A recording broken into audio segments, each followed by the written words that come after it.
Hi, everybody. Welcome to Coach's Playbook with Paul LaPolice, your home for elite CFL breakdown analysis. A couple of weeks ago, I would have broken down every team in the league, talked about a number of storylines, and basically looked at the stats and the roster and go through. I thought I'd share what my thoughts were. I did most of the teams last week. We'll finish up the last couple this week. Today, let's open the playbook on the Hamilton Tiger Cats.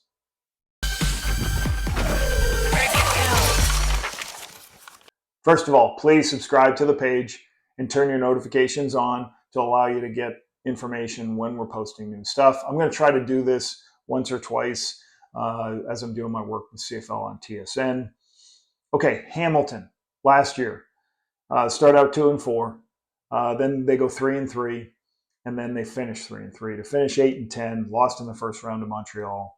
Obviously, the quarterback got hurt, losing Bo Levi Mitchell early, and had to play a number of young quarterbacks. And I thought the defense struggled early in the season, but I was really pleased with what they did. Yeah, I thought they matured and got better as the season went on and helped them win some games down the stretch. So interesting, how their progression was. Now, head coach moves to president. Scott Milanovic comes in, Grey Cup winning coach in Toronto. Scott will do a great job. He's an excellent football coach. So what do you got to do coaching wise? Biggest thing for their success, the health of the quarterback is paramount.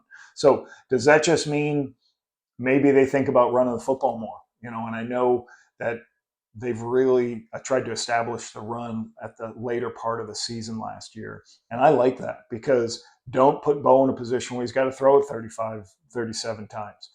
Make the run game a factor and let the play action pass open up and let Bo do what he does. See those shots downfield, let him be accurate taking those shots downfield. So try to take a little bit off his plate, get this run game going, get James Butler and company going, and allow the team to go through the running back position and let the quarterback position help that process. And I think the other thing is, they have to take care of the teams above them. They went 0-4 against Montreal. They didn't win a game against Montreal or win a game against Toronto last year. If you want to climb back up to a home playoff game, you got to win those games. So they got to look at that from a coaching standpoint. Stats. So the biggest one for me is Tim White. So I look at the stats: first in yards, first in yardage last year, third in TDs, third in targets, first and second down catches, 20 plus targets first, 20 plus catches first. He is a dynamic football player. And I know sometimes I used to get in trouble at times when people would say, like Dave Ritchie one time told me, he's like, oh, hey, I talked to the opponent D coordinator, and he knew when you were going to throw the ball to Milt Stegall and Arlen Bruce, and he knew by formation, this or that. And I was always like, I don't really care. I said, coach, my job is to get the ball to the most productive players. They know Milt Stegall, when I coached him back in 02 and 03, he was going to touch the football. You get the ball to your most productive players. You move them around as much as you can, but at the end of the day, the productive players need the ball. You saw that last season with Tim White. You saw like Scott featuring him and saying, I'm going to get this kid the football. Now, they've got to establish somebody else. So in total yardage after him, he was first in the CFL. The next person in the CFL is 23rd is Keandre Smith. So you've got to get somebody else who's going to be, we know Butler's going to get touches. So you've got the tailback, Tim White. Who's the third person who's going to be somebody that Bo, because Bo's not going to bring it with his legs. Bo needs somebody to throw it to. Who's that person going to be? So that's going to be interesting to show early on.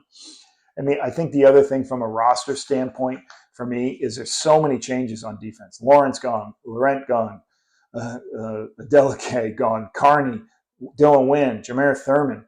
But some great additions: Jamal Peters, Brandon Barlow, Nick Usher, Dwayne Hendricks. Can Mark Washington get these guys going early in the season? Like that's how can he get this group to gel defensively so they're playing really top-notch football? And one other thing I want to say roster-wise, let's not forget, is the play of Tyreek McAllister was just outstanding last year. First in the CFL in combined return yards. I just thought, for a young player and a rookie, I believe he's out of Charlotte, to go ahead and do what he did last year as a true rookie was pretty amazing. So, looking forward to the Ticats, seeing what happens with this football team. want to make sure that Bo stays healthy. I want to see him play 18 games. That'd be great to see him and this team continue to compete. A lot of talented teams, I think, going to be coming out of the East.